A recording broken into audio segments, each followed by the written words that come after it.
मी गृहिणी आहे मी. पण मला लहानपणापासून ज्योतिषशास्त्राची खूप आवड होती. पण आता म्हणतात ना, मुहूर्त मिळाला. हम्म. माझ्या मिस्टरांची खूप इच्छा आहे मी शिकावं म्हणून.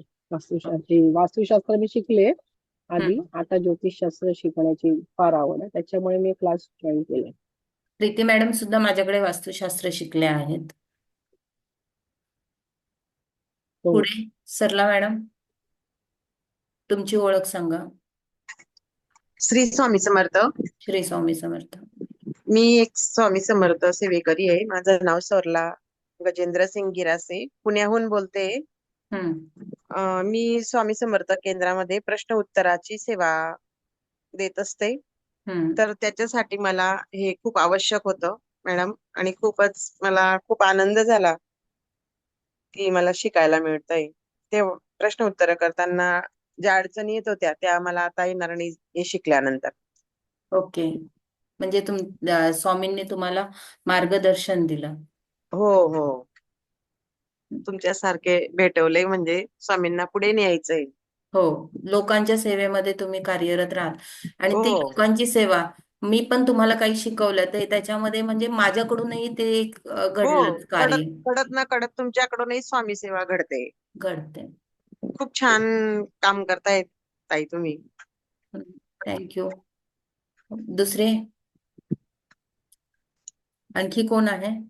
गणेश सर बोला, तुमची हा, ओळख सांगा. मी गणेश पाठक. हम्म. नमस्कार. मी गणेश नमस्कार. पाठक. हा, हम्म. जळगावला असतो ओके. आणि मी पूर्ण वेळ याज्ञिकीच करतो. ओके. त्यामुळे मला पत्रिका वगैरे बघण्यासाठी आवश्यकच होतं. ओके. हा, ठीक आहे. तुमच्या ज्ञानाचा फायदा होईल असं वाटतं. धन्यवाद. पुढे शोभना मॅडम, तुमची ओळख सांगा. मी शोभना प्रभू, हम्म. उडपी येथे राहते. ज्योतिष शास्त्रीचा कोर्स पूर्ण झालेला आहे. ओके. यांनी शास्त्री केलेलं आहे, यांना ज्योतिषाचं ज्ञान आहे. पण ज्योतिष हा असा विषय आहे ना, की तो आपल्याला नेहमी शिकतच राहावं लागतं.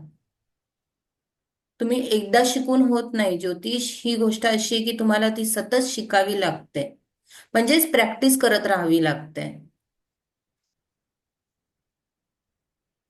आता आपण आजपासून सुरू करूयात. ठीक आहे.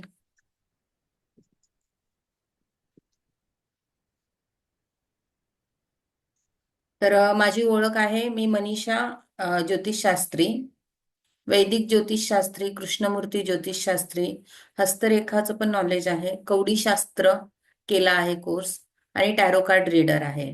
ह्या अगोदर मी वास्तुशास्त्राचे क्लास घेतले आहेत. ज्योतिषशास्त्राचा हा माझा पहिलाच क्लास आहे. त्यामुळे मला इच्छा होती की ज्योतिषशास्त्र शिकवावं लोकांना, लोकांपर्यंत पोहोचावं. लोकांपर्यंत पोहोचणं म्हणजेच आपल्याला काहीतरी माध्यम बनवणं फार महत्वाची गोष्ट आहे. तरच आपण समाजामध्ये ओळख निर्माण करू शकतो. जे खरं कारण आहे मी तुम्हाला सांगते, उगाच मी खोटं बोलत नाही. मला पण लोकांपर्यंत पोहोचायचं आहे, समाजामध्ये ओळख निर्माण करायची आहे. आणि त्याला प्लॅटफॉर्म म्हणजे हा एकच होता की निशुल्क लोकांपर्यंत पोहोचण्यासाठी ज्योतिषशास्त्र शिकवावं, जेणेकरून आपण लोकांपर्यंत पोहोचू शकतो. जर मी ह्याला फी ठेवली असती तर लोकांमध्ये माझी ओळख नाहीये, मी कसं शिकवते, काय शिकवते, तर त्या लोकांशी माझी माझी ओळख नाहीये. त्यामुळे मी ते सांगू शकत नाही की मी खरंच चांगलं शिकवेल, काय शिकवेल हे तुम्हीच ठरवा मी कसं शिकवेल ते. परंतु तुमच्या माध्यमातून लोकांपर्यंत मी पोहोचेल, लोकांना कळेल मी कसं शिकवते, काय शिकवते. ह्या अगोदर ज्यांनी वास्तुशास्त्राचा कोर्स माझ्याकडे केलाय त्यांना माहीत आहे. तर प्रीती मॅडम, गौरी मॅडम, तुम्हाला कोर्स कसा वाटला वास्तुशास्त्राचा, त्याबद्दल तुम्ही सांगा. नाही मॅडम, खूपच छान शिकवला तुम्ही, म्हणजे प्रश्नच नाही. जे काही ठिकाणी मी असं ज्यांनी ज्यांनी केल्या त्यांना फक्त जे काही काही ठिकाणी तर फक्त माहिती देतात, पण त्याच्यात ती उपाययोजना जसं तुम्ही सांगितलं ना की बा असा असा उपाय करायचा, आणि तुमच्या नोट्सच्या व्यतिरिक्त पण तुम्ही काय काय हे उपाय सांगितले, तर तसं कुणी सहसा नाही सांगत, पण तुम्ही एकदम छान रित्या सगळं सांगितलंय. ओके. तर आता आपण हो. ज्योतिषशास्त्राचा कोर्स सुरू करूया. ठीक आहे. ओम श्री गणेशाय नमः. तर ज्योतिषशास्त्राबद्दल अगोदर तुम्हाला माहिती देते. अनादी काळापासून मानवाला आकाशाचे आकर्षण व कुतूहल असल्याचे दर्शविले गेले आहे. सूर्य, चंद्र आणि तारे यांची निरंतर निरीक्षणे आणि अभ्यास नेहमीच त्याच्या मनाला मोहून घेतला आहे. बरं, गौरी मॅडमची इच्छा होती, मोहूनच घेतलं ना त्यांना ह्या ज्योतिषशास्त्राने. या प्रक्रियेने त्याला ग्रहांची गती, सूर्यचंद्राच्या गतीच्या फलितांबद्दल माहिती मिळवून दिली. सूर्यग्रहण, चंद्रग्रहण यासारख्या घटना त्याच्या ध्यानात आल्या. या ज्ञानामुळे त्याने ऋतू आणि पृथ्वीवरील जीवनातील बदल समजले. सूर्य, चंद्र आणि समुद्राच्या भरती ओहोटीच्या प्रक्रियेच्या संबंधितेनुसार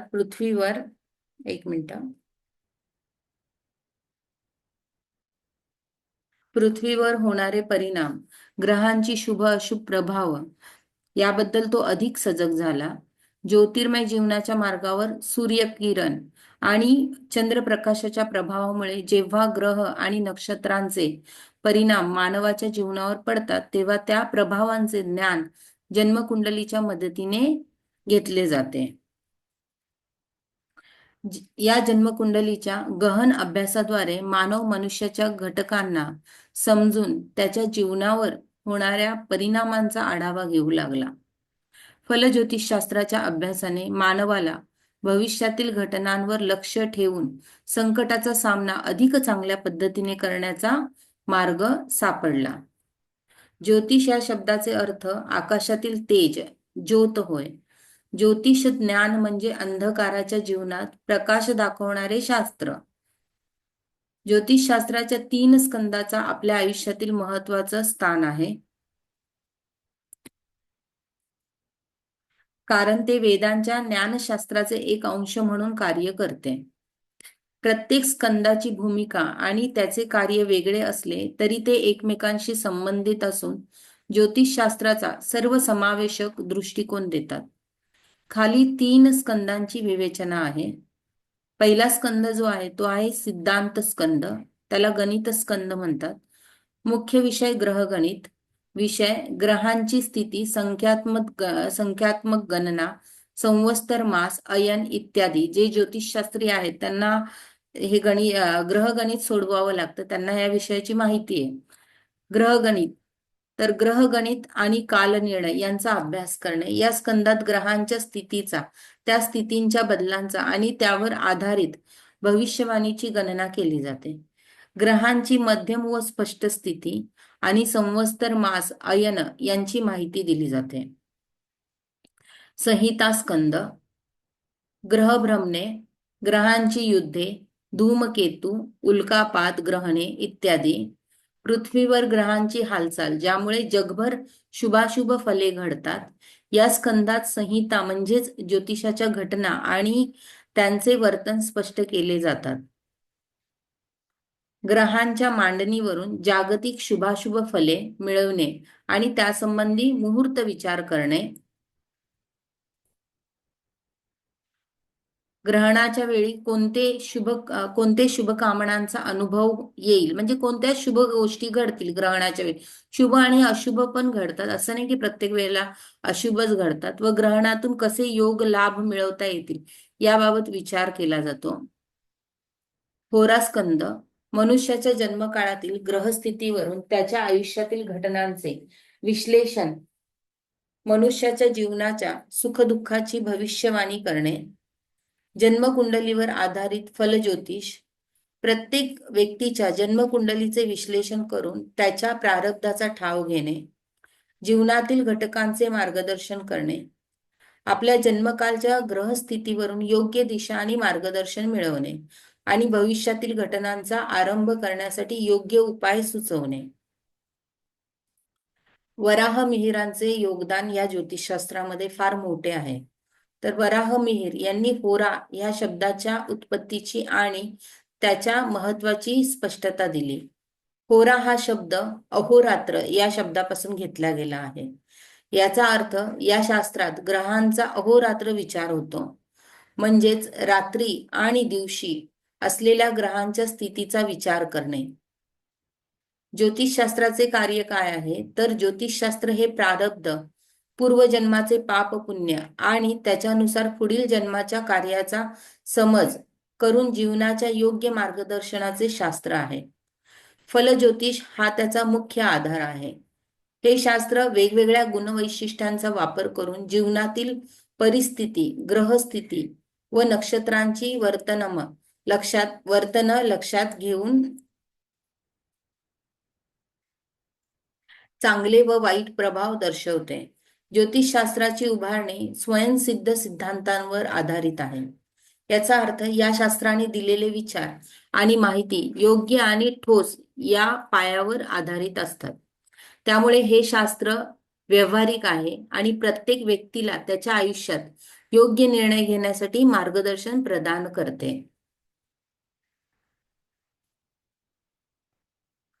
ज्योतिषशास्त्र हे मानवाला मार्गदर्शन करणारे शास्त्र आहे, जे त्याच्या जीवनाच्या विविध पैलूंवर प्रकाश टाकते आणि योग्य दिशा दर्शवते. यामुळे आपण जीवनातील प्रत्येक परिस्थितीला अधिक योग्यरित्या समजू शकतो आणि त्यानुसार योग्य निर्णय घेऊ शकतो. ज्योतिषशास्त्र हे खरोखरच एक अत्यंत प्राचीन आणि गूढ शास्त्र आहे. त्याच्या शिकण्याच्या व समजण्याच्या प्रक्रियेमध्ये खूप वेळ आणि मेहनत लागते. त्याच्यातील सूक्ष्म आणि सखोल ज्ञानामुळे हे शास्त्र इतके प्रभावी आहे आणि एकवटलेले आहे की त्याचे योग्यरित्या समजून घेणे आवश्यक आहे. हे शास्त्र देवदिकांच्या ज्ञानावर आधारित असून वेद, आयुर्वेद तसेच अनेक प्राचीन ग्रंथांमध्ये त्याचा उल्लेख करण्यात आलेला आहे. ज्योतिषशास्त्राच्या महत्वाच्या बाबी कोणत्या आहेत? तर वेदातील स्थान. ज्योतिषशास्त्र हे वेदांमध्ये एक महत्वाचे स्थान घेतं, विशेषतः वेदांचा एक भाग म्हणून, जेणेकरून आपल्या जीवनाच्या सर्व पैलूंचा अभ्यास केला जाऊ शकतो.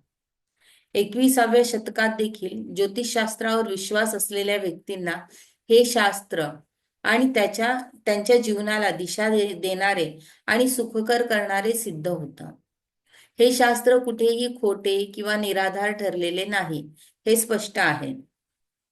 ज्योतिषशास्त्र अत्यंत गूढ आणि शिकायला कठीण आहे. याचा अभ्यास करताना तीव्र बुद्धिमत्ता, स्मरणशक्ती, आकलन शक्ती, तर्कशक्ती, अंतर्ज्ञान शक्ती आणि वाचासिद्धीची आवश्यकता असते.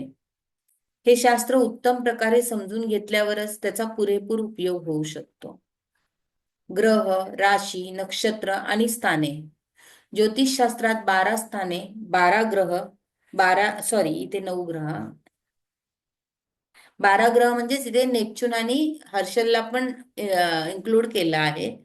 परंतु जे आपल्या वैदिक ज्योतिषशास्त्रामध्ये 9 ग्रह, परंतु प्रेडिक्शन करताना आपण ह्या ग्रहांना पण पाहतो, नेपच्यून आणि हर्षलला.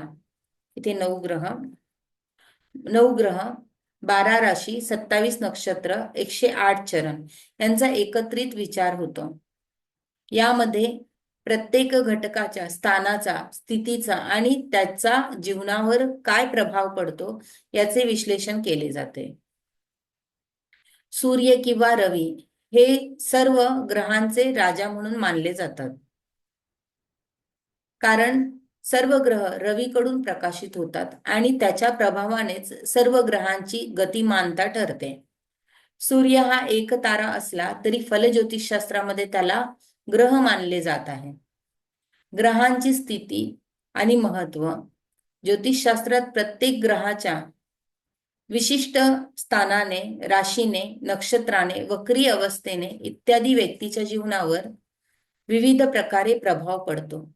यातील प्रत्येक घटकांचा सखोल अभ्यास केल्यास जीवनातील घटनांचा योग्य वेळी अंदाज घेतला जाऊ शकतो. या साऱ्या घटकांची एकत्रित माहिती करून घेतल्यावर आपण आपल्या जीवनातील शुभ आणि अशुभ प्रसंगाची अचूकता ओळखू शकतो. ग्रहांची शक्ती, ग्रहांचे गुण. ज्योतिषशास्त्राच्या अनुसार प्रत्येक ग्रहाचे विशिष्ट गुणधर्म असतात. हे फक्त तुम्हाला उदाहरणार्थ सांगते. पुढे आपल्याला ह्या ग्रहांबद्दल खूप अधिक खोलात जाऊन माहिती घ्यायची आहे. रवी स्वतः प्रकाशित आणि स्थिर असलेला, ज्याच्या आधारावर सर्व ग्रह फिरतात. चंद्र भावना आणि मानसिकता स्थितीचा प्रतिनिधी. मंगळ साहस, शौर्य आणि ऊर्जा. बुध बुद्धिमत्ता आणि संवाद. गुरु ज्ञान आणि शिकवणीचे प्रतीक. शुक्र आकर्षण, सौंदर्य आणि प्रेम. या ग्रहांच्या गुणधर्मामुळे विविध घटनांचा परिपाक होतो आणि ते आपल्या आयुष्यातील घटनांवर प्रभाव टाकतात. तर ज्योतिषशास्त्र शिकण्याची प्रक्रिया काय आहे? ज्योतिषशास्त्र शिकण्याचा प्रारंभ 12 राशी, 12 12 स्थाने 27 नक्षत्रे यापासून केला जातो. प्रत्येक स्थानी राशी आणि नक्षत्राचा वेगळा प्रभाव असतो. तसेच त्या स्थानी कोणते ग्रह स्थित आहे हे पाहून भविष्य वर्तवता येते. जेव्हा हा अभ्यास केला जातो तेव्हा वेगळ्या वेगळ्या ग्रहांची वर्तनम, वक्री स्थिती, राशी, नक्षत्रे या सर्वांचा एकत्रित विचार केला जातो. कुंडलीचे महत्व. कुंडली म्हणजे प्रत्येक व्यक्तीच्या जन्मकाळातील ग्रहस्थिती याच्या आधारावर त्याच्या जीवनातील घटनांचे विश्लेषण केले जाते. प्रत्येक ग्रह आणि त्याचे स्थान व्यक्तीच्या जीवनाच्या विविध अंगावर प्रभाव टाकतात. ज्योतिषशास्त्र शिकताना कुंडलीतील 12 स्थाने आणि त्या प्रत्येक स्थानी असलेल्या ग्रहांची माहिती घेणे अत्यंत महत्वाचे असते. ज्योतिषशास्त्र हे एक अतिगूढ, शक्तिशाली आणि प्राचीन शास्त्र आहे. त्याचा योग्य अभ्यास केल्यास जीवनाच्या प्रत्येक पैलूवर मार्गदर्शन मिळू शकते. यामध्ये पारंगत होण्यासाठी तीव्र बुद्धिमत्ता, आकलनशक्ती, तर्कशक्ती लागते. आता 12 राशी कोणत्या आहेत? राशी म्हणजे आकाशातील 12 विभाग, जे प्रत्येक व्यक्तीच्या जन्मतारीख आणि वेळेवर आधारित असतात. प्रत्येक राशीचे विशिष्ट गुणधर्म आणि प्रभाव असतात. मेष अग्नितत्व, नेतृत्व, जोश. वृषभ पृथ्वी तत्वाची रास आहे, स्थिरता आणि भौतिक सुख. मिथुन ही वायू तत्वाची रास आहे, बुद्धिमत्ता, संवाद. कर्क जलतत्वाची रास, भावनात्मक घराशी महत्व आहे या राशीचा, म्हणजेच सुखाशी महत्व आहे. सिंह अग्नितत्व, आत्मविश्वास, प्रभुत्व. कन्या पृथ्वी तत्व, विश्लेषण आणि सेवा देणारी रास आहे. तुळा वायू तत्व, समतोल, सौंदर्य दाखवते. वृश्चिक जलतत्व, गूढता, परिवर्तन. तर हे तुम्हाला एक एक शब्द ना नंतर कळतील की हे असे का शब्द आहेत. जेव्हा तुम्ही कुंडली शिकाल ना, कुंडलीतले जेव्हा तुम्हाला भावांबद्दल माहिती पडेल त्यावेळेस तुम्हाला ह्या एका एका शब्दाचा अर्थ उलगडत जाईल. वृश्चिक जलतत्व, गूढता, परिवर्तन. धनु अग्नितत्व, साहस, तत्वज्ञान. मकर पृथ्वी तत्व, कठोरता, प्रतिष्ठा. कुंभ वायू तत्व, मानवता, नवचेतना. मीन जलतत्व, संवेदनशीलता, स्वप्न. 12 स्थाने. कुंडलीतील 12 स्थाने खालीलप्रमाणे आहेत. या स्थानांमध्ये ग्रहांच्या वेगळ्या वेगळ्या स्थितीनुसार व्यक्तीच्या जीवनावर परिणाम होतो. प्रत्येक स्थाने विशिष्ट परिणाम आणि अर्थ आहेत. प्रथम स्थान, याचं आपण खूप डीपली माहिती घेणार आहे. फक्त प्रस्तावना म्हणून मी तुम्हाला याबद्दल सांगत आहे की ज्योतिषशास्त्रामध्ये काय काय पाहिलं जातं. तर प्रथम स्थान आत्मा आणि व्यक्तिमत्व. हे स्थान लग्न किंवा आत्मस्थान म्हणून ओळखले जाते. इथे आपलं व्यक्तिमत्व, शारीरिक आणि मानसिक स्थिती, आरोग्य आणि जीवनातील पहिली छाप दिसून येते.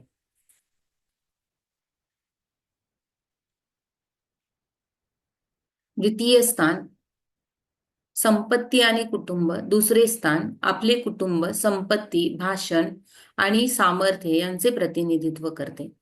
या घरात ग्रहांची स्थिती आपल्या आर्थिक स्थितीला प्रभावित करते. तृतीय स्थान संवाद आणि प्रवृत्ती. तिसरे स्थान आपला संवाद कौशल्य, विचार, लिखाण, सहली आणि छोटे प्रवास यांच्याशी संबंधित आहे. चतुर्थ स्थान घर आणि माता. चौथे स्थान घर, मातेशी संबंध, शांती, मानसिक स्थिती आणि स्थिरता दर्शवते. पंचम स्थान तत्व, प्रेम, आनंद, संतान. पाचवे स्थान रोमांस, आनंद, सृजनशीलता आणि संतानासोबत नाते दर्शवते. षष्ठ स्थान शत्रू, रोग, सेवा. सहावे स्थान आरोग्य, शत्रू आणि कामकाजी जीवन यांचे प्रतिनिधित्व करते. या स्थानी ग्रह असतील तर आरोग्याशी संबंधित ताण किंवा कामकाजी अडचणी येऊ शकतात. सप्तम स्थान विवाह आणि भागीदारी. सातवे स्थान विवाह, जोडीदार, सहकार्य आणि कुटुंब या संबंधाचे प्रतिनिधित्व करते. आठवे स्थान मृत्यू, परिवर्तन आणि गुप्त गोष्टी. आठवे स्थान गुप्तता, मृत्यू, परिवर्तन आणि अन्य व्यक्तींशी असलेले आर्थिक संबंध दाखवतात. नवम स्थान तत्वज्ञान आणि उच्च शिक्षण. नववे स्थान धर्म, तत्वज्ञान, उच्च शिक्षण आणि परदेश यात्रा यांचा संबंध असतो. दशम स्थान करिअर आणि प्रतिष्ठा. दहावे स्थान आपले करिअर, प्रतिष्ठा, सरकारशी संबंध आणि जीवनातील उद्दिष्टांच्या साध्यतेचा संबंध दर्शवते. एकादश स्थान मित्र, नेटवर्क आणि आशा. 11वे स्थान आपले मित्र, समाजातील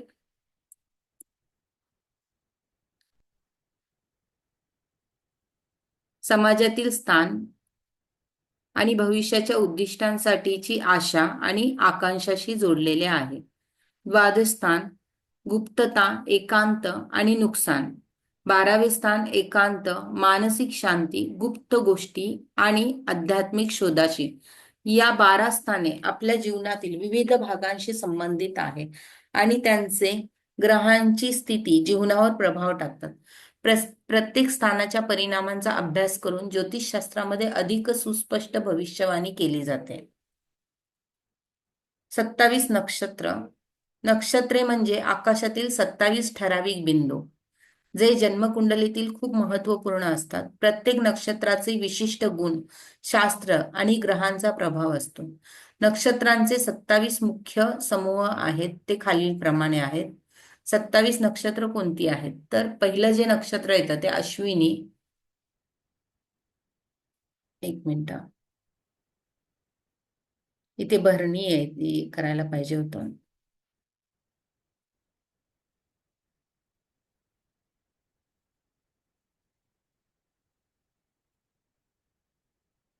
अश्विनी, भरणी, कृतिका, रोहिणी, मृगशिरा, आद्रा, पुनर्वसु, पुष्य, आश्लेषा, मघा, पूर्वा फाल्गुनी, उत्तरा फाल्गुनी, हस्त, चित्रा, स्वाती, विशाखा, अनुराधा, ज्येष्ठा, मूल, पूर्वाषाढा, उत्तराषाढा, श्रवण, धनिष्ठा, शतभिषा, पूर्वा भाद्रपदा, उत्तरा भाद्रपदा आणि रेवती.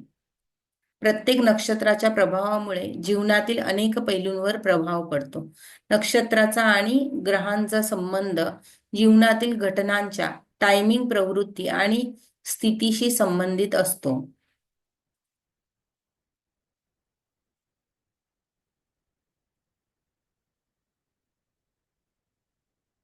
हे समजलं तुम्हाला की ज्योतिषशास्त्र काय आहे?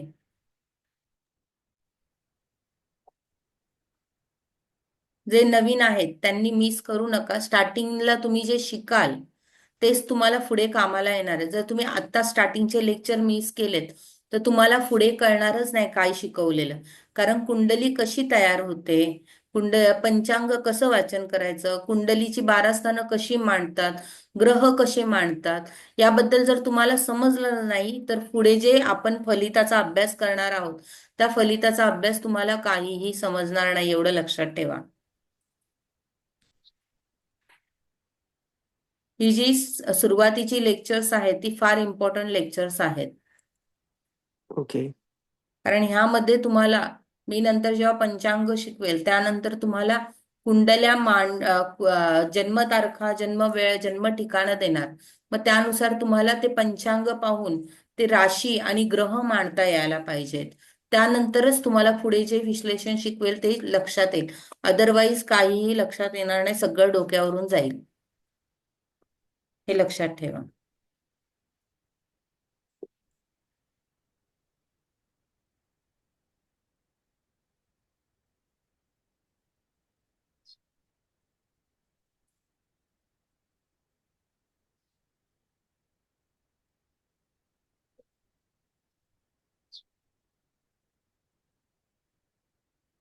तर कालगणना.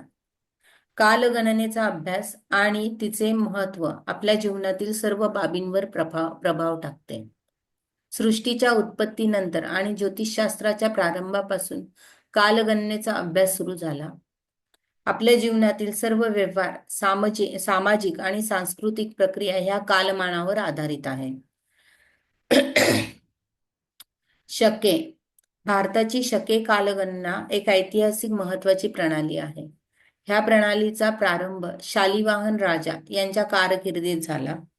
शालिवाहन राजाच्या नावे शालिवाहन शक म्हणून कालगणना सुरू झाली. हा राजा आपल्या कालावधीत एक विद्वान आणि समर्थ शासक म्हणून ओळखला जात होता. त्याने प्राचीन विज्ञान, संस्कृती आणि त्याच्या कामगिरीसाठी महत्त्वपूर्ण कार्य केले, ज्यामुळे त्याचे नाव कालगणनेच्या संदर्भात अजूनही वापरले जाते. शालिवाहन शक विक्रम संवतानंतर 135 वर्षांनी सुरू झाला आणि त्याचा प्रारंभ चैत्र शुक्ल प्रतिपदापासून सुरू होतो. याची गणना साधारणपणे 78 वर्षे इसवी सन सनापेक्षा मागे आहे. म्हणजेच इसवी सनातून 78 वर्षे वजा केल्यास शालिवाहन शक प्राप्त होतो. संवंत किंवा विक्रम संवंत हा कालगणनेचा एक आणखी महत्वाचा प्रकार आहे. ह्या संवंताचा प्रारंभ विक्रमादित्य राजाने उज्जैनी नगरीत केला. विक्रमादित्य हे एक प्राचीन काळातील अत्यंत प्रसिद्ध शासक होते. त्यांचा काळ खूपच समृद्ध आणि विद्वान होता. विक्रम संवंत चांद्र पद्धतीच्या आधारावर चालवले जाते आणि ते चैत्र शुक्ल प्रतिपदापासून सुरू होते. संवंत कालगणना विशेषतः गुजरात, महाराष्ट्र, उत्तर भारतात आणि इतर काही प्रांतात वापरली जाते.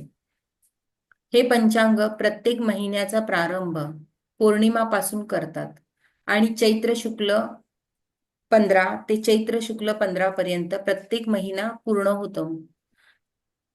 भारतामध्ये या कालगणनेचा प्रारंभ कार्तिक शुक्ल प्रतिपदापासून होतो. त्यामुळे विक्रम संवंत आणि शालिवाहन शक या दोन्ही कालगणना पद्धती विविध भागात लोकप्रिय आहेत आणि त्यांचा उपयोग पंचांग तयार करण्यात केला जातो. हे सर्व शास्त्र आणि पद्धती प्राचीन भारतीय कालगणनेच्या योग्यतेसाठी महत्त्वपूर्ण आहेत आणि त्यांचा वापर आजही विविध सामाजिक, धार्मिक आणि सांस्कृतिक कार्यात केला जातो. इसवी सन ईश्वरी काळ किंवा ईसाई काळ म्हणून ओळखल्या जाणाऱ्या इसवी सन ईसाई सन कालगणनेची सुरुवात येशू ख्रिस्ताच्या जन्मापासून झाली. येशू ख्रिस्ताचा जन्म मान्य करूनच इसवी सनची गणना केली जाते. या कालगणनेत वर्षाची सुरुवात 1 जानेवारी पासून होते. फेब्रुवारी महिना जो एक अपवाद म्हणून समजतो, सामान्यतः 28 दिवसांचा असतो, परंतु जर त्या वर्षाच्या अंकाला 12ने पूर्ण भाग जात असेल तर फेब्रुवारी महिन्याचे 29 दिवस असतात. याला लीप वर्ष म्हणतात. महिने जानेवारी, मार्च, मे, जुलै, ऑगस्ट, ऑक्टोबर, डिसेंबर हे महिने 31 दिवसांचे असतात. एप्रिल, जून, सप्टेंबर, नोव्हेंबर हे महिने 30 दिवसांचे असतात. त्याशिवाय हिजरी, अरबी, पारसी आणि फसली ह्या इतर धर्मामध्येही स्वतंत्र कालगणना पद्धती आहेत. अयन खगोलशास्त्राच्या दृष्टीने अयन म्हणजे सूर्याच्या गतीनुसार पृथ्वीच्या अक्षावर होणारे बदल.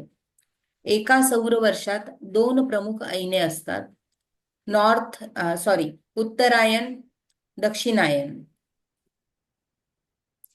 उत्तरायण सूर्याच्या गतीमुळे उत्तरायण सुरू होतो. सूर्य मकर राशीत जात असताना याला मकर संक्रांत असे म्हणतात. हा कालावधी साधारणपणे 14 जानेवारी पासून सुरू होतो. उत्तरायण हे 6 महिने असतात. त्यावेळी सूर्य मकर, कुंभ, मीन, मेष, वृषभ आणि मिथुन राशीत जातो.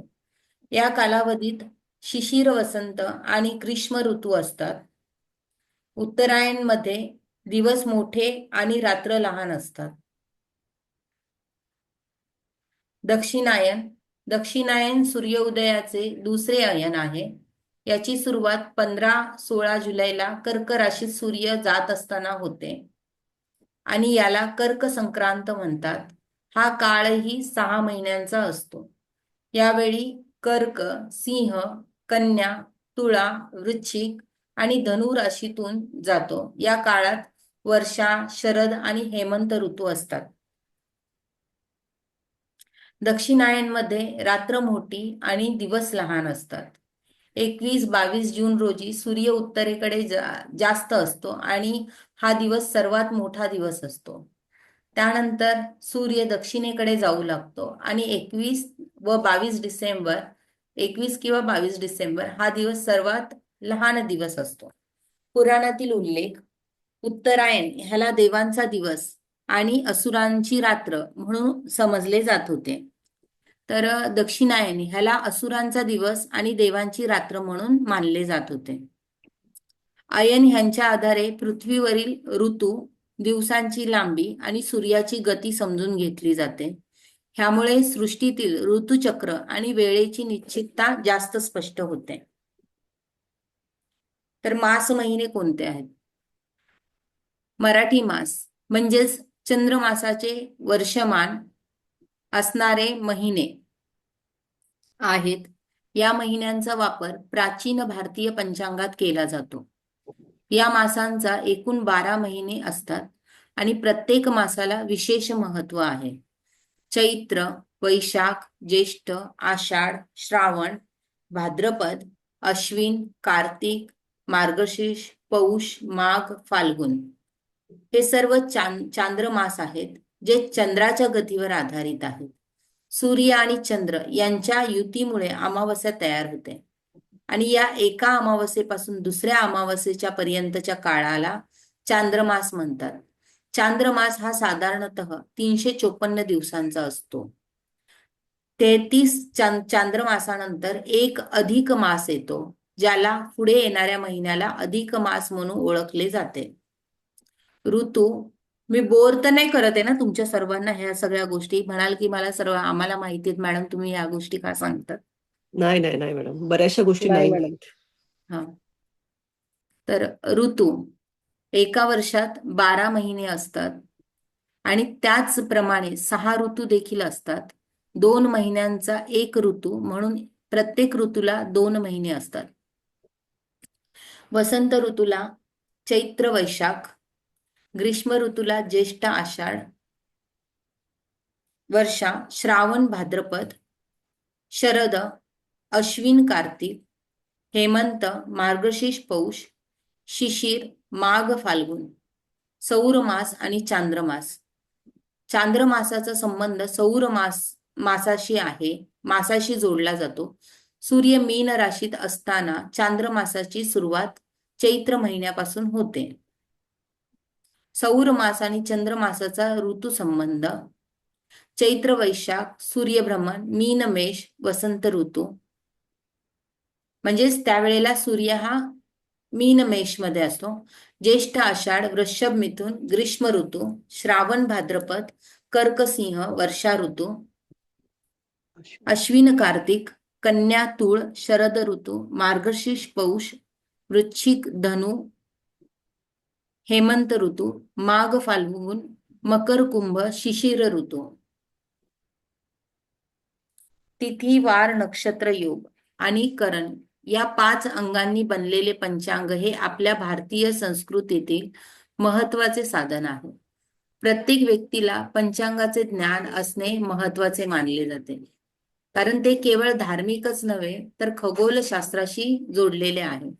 पंचांग हे 5 अंगांचा समुच्चय.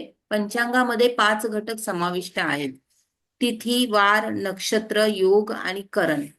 हे 5 घटक एकत्रितपणे पंचांग म्हणून ओळखले जातात. पंचांग प्रत्येक वर्षासाठी बनवले जाते आणि ते साधारणपणे गुढीपाडव्यापासून सुरू होते. यामध्ये 12 महिन्यांचे आणि 365 दिवसांची कालगणना केली जाते. प्रत्येक दिवसाच्या तासांच्या, मिनिटांच्या आणि सेकंदांच्या आधारावर या 5 अंगांची वेळ निश्चिती केली जाते. तिथी, चंद्राची स्थिती आणि त्याच्यानुसार चंद्राच्या संक्रमणाचा विचार केला जातो तिथीला. वार, दिवसाची वृत्तिका, सोमवार, मंगळवार इत्यादी, म्हणजे तिथून पुढे तुमची वार सुरू होतात. नक्षत्र, चंद्राच्या गतीसाठी 27 नक्षत्रांचा वापर केला जातो. योग, 2 ग्रहांची मांडणी करून दिवसा आणि रात्रीच्या वेळेत शुभता काढली जाते. करण, तिथीच्या भागांचा विभाजन करणे आणि त्याद्वारे शुभ अशुभ वेळेचं निर्धारण करणे.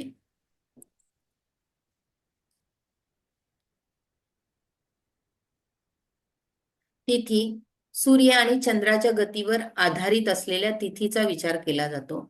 अमावस्या, सूर्य आणि चंद्र एका रेषेत आल्यावर निर्माण होणारा दिवस. पौर्णिमा, सूर्य आणि चंद्र समोरासमोर आल्यावर होणारा दिवस.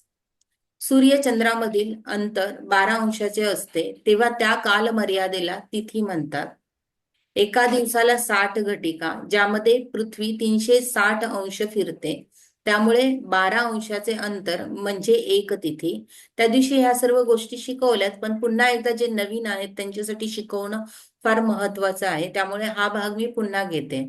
तर तिथींची संख्या: प्रतिपदा, पौर्णिमा, शुक्ल पक्ष, पौर्णिमा ते अमावस्या, कृष्ण पक्ष 15 तिथी, शुक्ल पक्ष, कृष्ण पक्ष. शुक्ल पक्ष चंद्राचा आकार कला रोज वाढतो. पौर्णिमेला चंद्र पूर्ण दिसतो. कृष्ण पक्ष चंद्राचा आकार हळूहळू कमी होतो. अमावस्येला चंद्र दिसत नाही.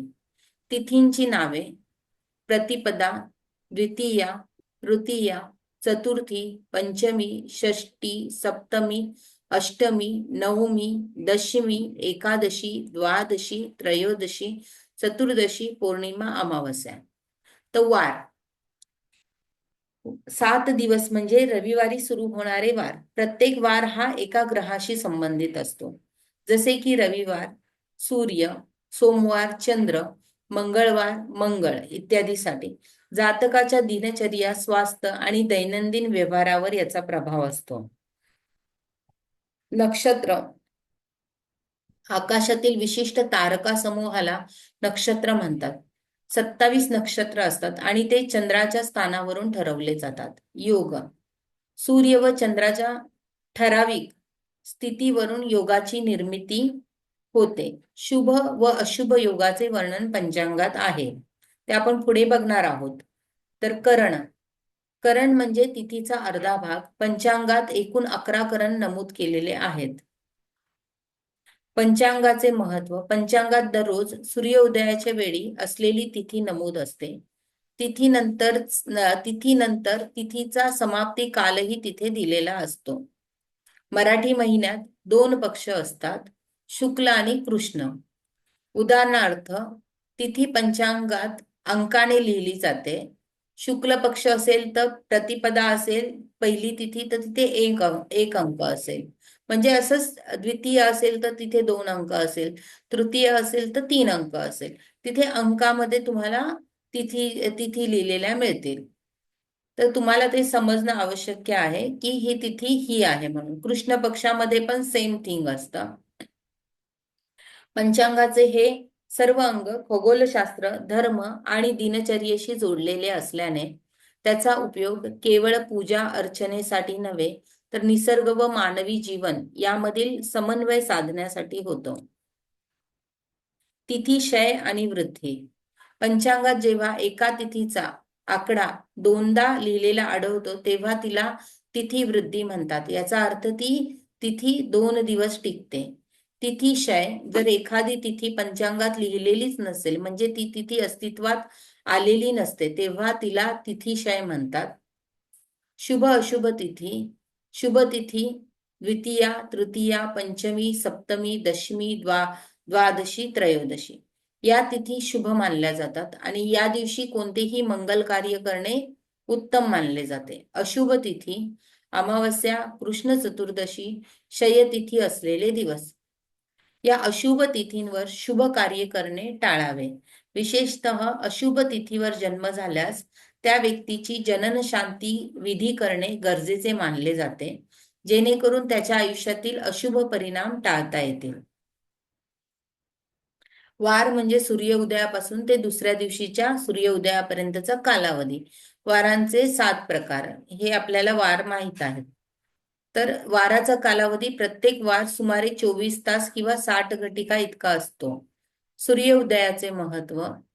विविध ठिकाणी सूर्योदयाच्या वेळा वेगळ्या असतात, त्यामुळे त्या ठिकाणी वाराची सुरुवात व समाप्तीची वेगळ्या वेगळ्या वेळेला असते. जसे एखादा व्यक्ती अमेरिकेत राहत असेल तर इथे समजा मंगळवार लागला तर त्याच्याकडे कदाचित उशिरा चालू होईल तो वार किंवा लवकर चालू होईल. तो ज्या ठिकाणी असेल तसे तिकडच्या वाराची सुरुवात असते. भारतीय धर्मशास्त्रानुसार वाराचे स्वरूप सूर्योदयावर आधारित असते. शुभ व अशुभ वार. शुभ वार आहेत सोमवार, बुधवार, गुरुवार, शुक्रवार. हे वार शुभ मानले जातात आणि यावर विवाह, ग्रहप्रवेश, पूजा आणि मंगल कार्य करणे योग्य मानले जाते. तर अशुभ वार जे आहेत ते मंगळवार, शनिवार आणि रविवार हे वार अशुभ मानले जातात. मंगळवार व शनिवार हे विशेषतः कठीण व संघर्षमय मानले जातात. तिथी, वार यांचे शुभ अशुभ परिणाम आणि योग्य वेळेची निवड या सर्व गोष्टी आपल्या दैनंदिन जीवनासाठी मार्गदर्शक ठरतात. पंचांगाच्या मदतीने आपण जीवनातील शुभ कार्ये नियोजनबद्धरित्या पार पाडू शकतो. नक्षत्र म्हणजे आकाशातील विशिष्ट तारका समूह. नक्षत्रे वर्षभर एका ठराविक स्थितीत स्थिर असतात. काही नक्षत्रे एका ताऱ्याच्या समूहाची असतात तर काही 3, 4 किंवा अधिक ताऱ्यांच्या पुंजक्यांनी बनलेले असतात. पृथ्वी व नक्षत्रांचा संबंध. पृथ्वीची रचना. पृथ्वी दीर्घ वर्तुळाकृती असून ती स्वतःच्या अक्षाभोवती फिरते आणि सूर्याभोवती परिभ्रमण करते. पृथ्वीचे 2 गोलार्ध आहेत. एक आहे उत्तरार्ध गोलार्ध आणि दुसरा आहे दक्षिण गोलार्ध. ध्रुव आणि विषुववृत्त. पृथ्वीच्या उत्तर टोकाला उत्तर ध्रुव आणि दक्षिण टोकाला दक्षिण ध्रुव म्हणतात. उत्तर आणि दक्षिण ध्रुवापासून समान अंतरावर पृथ्वीभोवती विचारलेल्या वर्तुळ रेषेला विषुववृत्त म्हणतात.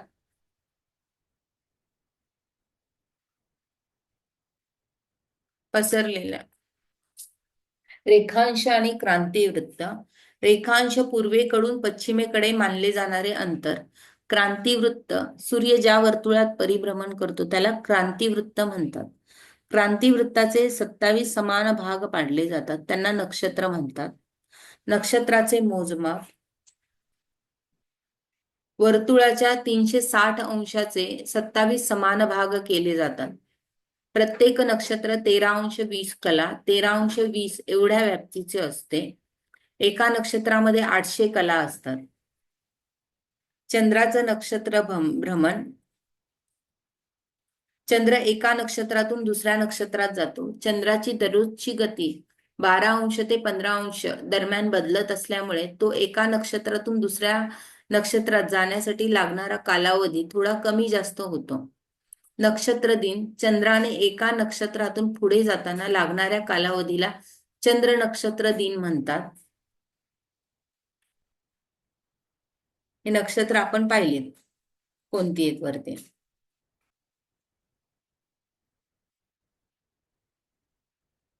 एक मिनिट.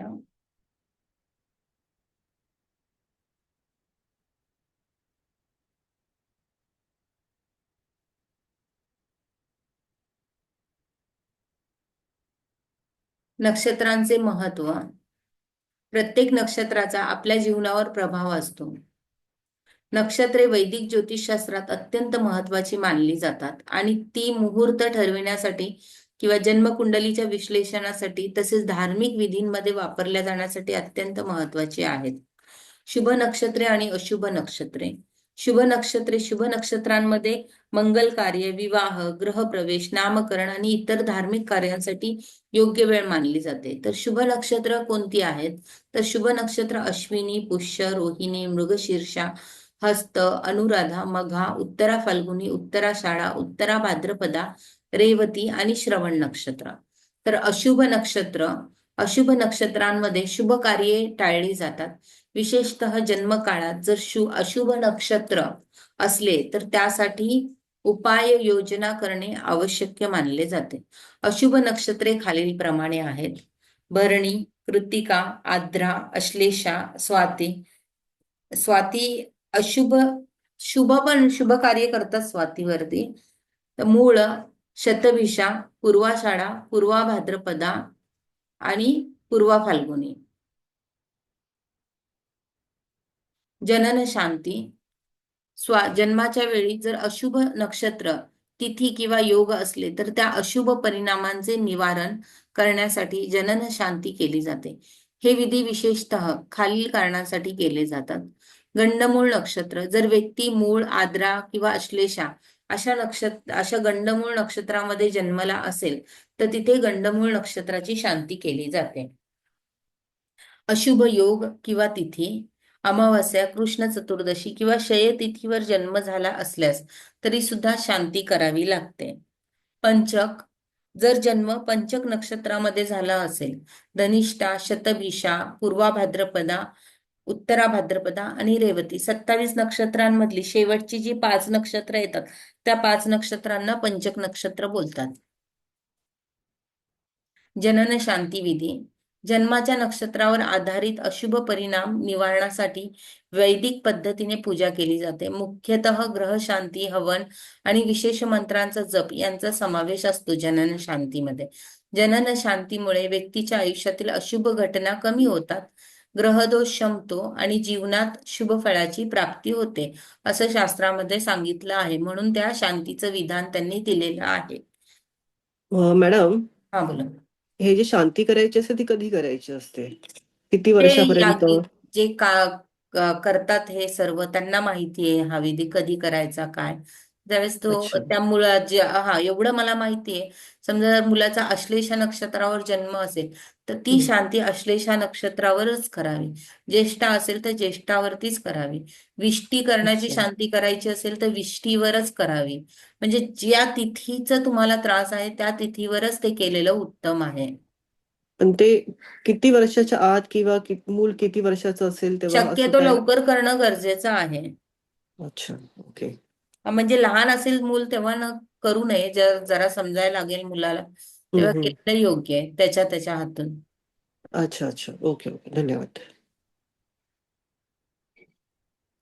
नक्षत्रांशी संबंधित विशेष निदान. गंडमूळ दोष, मूळ, आद्रा, आश्लेषा नक्षत्रामध्ये गंडमूळ दोष लागतो. पंचकालात मृत्यू किंवा इतर संकट येऊ शकते असे मानले जाते. त्यामुळे पंचक नक्षत्रावर विशेष पूजा केली जाते.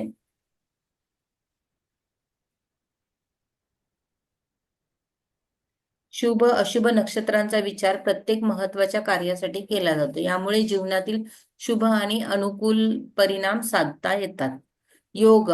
योग हा पंचांगातील एक महत्वाचा भाग असून तो सूर्य आणि चंद्राच्या गतीच्या बेरीजवर आधारित असतो.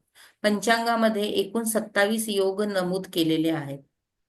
योग तयार होण्याची प्रक्रिया कशी असते तर चंद्र व सूर्याच्या गतींची बेरीज होते. सूर्याची रोजची गती साधारणतः 59 कला 8 विकला असते. चंद्राची रोजची गती साधारणतः 13 अंश 10 कला 35 विकला असते. दोघांची बेरीज होते 849 कला 43 विकला. हा भाग तुम्हाला समजणार नाही, त्यांनी शास्त्रीची परीक्षा दिली त्यांना माहित आहे. तर 800 कला 13 अंश 20 होण्यास लागणारा कालावधी. सूर्य व चंद्राच्या गतीच्या बेरजेतून 800 कला पूर्ण होण्यास जो वेळ लागतो त्या कालावधीस एक योग म्हणतात. प्रत्येक योगाला किती वेळ लागतो हे पंचांगात दिलेले असते. 27 योगांची यादी: विष्कंभ, प्रीती, आयुष्मान, सौभाग्य, शोभन, अतिगंड, सुकर्मा, धृती, शूल, गंड, वृद्धी, ध्रुव, व्याघात, हर्षण, वज्र, सिद्धी, व्यतिपात, परिवस्तर, वरियान, परीघ, शिव, सिद्ध, साध्य, शुभ, शुक्ल, ब्रह्म, ऐंद्र. तर योगाचे महत्व: शुभ योग विशिष्ट कार्यासाठी शुभ मानले जातात. सौभाग्य, आयुष्मान, सिद्धी, शुभ, ब्रह्म इत्यादी योग. अशुभ योग, काही योग अशुभ मानले जातात आणि अशा कालावधीत महत्वाची कामे टाळली जातात. गंड, व्याघात, वज्र, अतिगंड इत्यादी योग. पंचांगात योगाचे कालावधी. पंचांगात योगाचे कालावधी. पंचांगामध्ये दररोजचा योग आणि त्याचा सुरू होण्याचा व समाप्त होण्याचा वेळ नमूद केलेला असतो. हा वेळ चंद्र आणि सूर्याच्या दिवशीच्या गतीवर आधारित असतो. करण म्हणजे काय? तर करण म्हणजे तिथीचा अर्धा भाग. एका तिथीत 2 करणे असतात. चंद्राच्या गतीच्या आधारे एका चंद्रमासात एकूण 30 तिथी आणि 60 करणे होतात. करण तयार होण्याची प्रक्रिया. सूर्य व चंद्र यांच्यातील अंतर. जेव्हा 6 अंशाचे अंतर तयार होते तेव्हा एक करण होते. चंद्राला सूर्याच्या पुढे 6 अंश जाण्यास जो वेळ लागतो त्याला करण म्हणतात. पंचांगात दिलेले करण सूर्योदयाच्या वेळेस चालू असलेलं करण त्याचा समाप्ती कालावधी नमूद केलेला आहे. ते आपण पंचांग शिकताना बघणार आहोत. करणांची यादी. चरकरण 7 करणे आहेत. एका महिन्यात 7 वेळा येतात. बव, बालव, कौलव, तैतील, गर, वणिज, विष्टी, भद्रा पण म्हणतात तिला. स्थिर व अशुभ करणे. ही 4 करणे प्रत्येक महिन्यात स्थिर असतात. शकुनी, चतुष्पाद, नाग आणि किस्तुग्न. करणांचे स्वरूप आणि प्रकार. अशुभ करण, विष्टीकरण, भद्रा. हा करण अशुभ मानला जातो. भद्रा काळात शुभ कार्य करणे टाळले जाते. शुभ व अशुभ करणांचे परिणाम.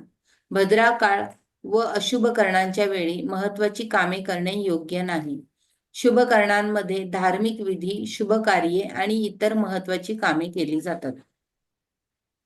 करणांचे पुनरावर्तन. एका चांद्रमासात 30 तिथी असून 60 करणे होतात. करणे चंद्रमासानुसार क्रमाने फिरून ते पुन्हा येतात. करण हा पंचांगातील महत्वाचा भाग असून त्याद्वारे शुभ अशुभ वेळेचे निर्धारण केले जाते. विशेषतः भद्रा काळ आणि त्याचा परिणाम समजणे धार्मिक विधी व दैनंदिन निर्णयासाठी उपयुक्त ठरते. या 5 घटकांच्या विश्लेषणाने आपल्याला प्रत्येक दिवशी कोणत्या कार्यासाठी योग्य वेळ आहे आणि कधी कोणते कार्य करणे श्रेयस्कर आहे हे ठरते हे सांगता येते. पंचांगात यामध्ये असलेल्या तपशिलांमुळे आपल्या प्रत्येक दैनंदिन निर्णयामध्ये मार्गदर्शन मिळते.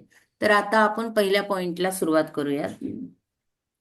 आता नाही करायची ही पहिल्या पॉइंटला सुरुवात, जेव्हा सगळ्यांचे पंचांग येतील, कारण इथे सगळ्यांकडे पंचांग नाहीये. तर कारण हा पुढचा जो भाग आहे तो पूर्ण पंचांगावर आधारित आहे. तर पंचांग जेव्हा असेल तुमच्याजवळ त्यावेळेस हा पुढचा भाग तुम्हाला शिकवला जाईल. नाही तर आता मी जर काही शिकवलं तर ज्यांच्याकडे पंचांग आहे त्यांना काहीही समजणार नाही. ठीक आहे, कोणाला काही विचारायचं? समजलं का आजचं लेक्चर तुम्हा सर्वांना व्यवस्थितपणे? हो, समजलं. अच्छा, ह्यामध्ये आता नंतर जे जॉईन झालेले आहेत त्यांनी त्यांची ओळख करून द्या. समजलं मॅडम? हा, समजलं म्हटलं. नाही, नंतर जे जॉईन झालेत त्यांनी त्यांची ओळख करून द्या. इथे त्यांना ज्योतिषशास्त्र शिकायचं आहे. त्यांना मी ओळखते जे जॉईन झालेत ते, हरकत नाही. ठीक आहे, हे समजलं ना तुम्हाला ज्योतिषशास्त्राचं?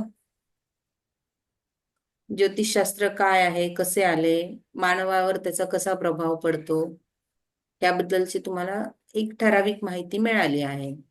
तर पुढे आपण जेव्हा पंचांग येईल त्यावेळेस पुढचं लेक्चर घेऊया. आत्तासाठी हे एवढं लेक्चर बस झालं. चालेल मॅडम. सोप्या आणि सरळ भाषेमध्ये लिहिलेलं आहे मी, कोणालाही समजेल सहजपणे, एवढं मला माहित आहे. हो हो मॅडम, हो चालेल. हो मॅडम, थँक्यू. Okay, bye. धन्यवाद. बाय. थँक्यू. थँक्यू.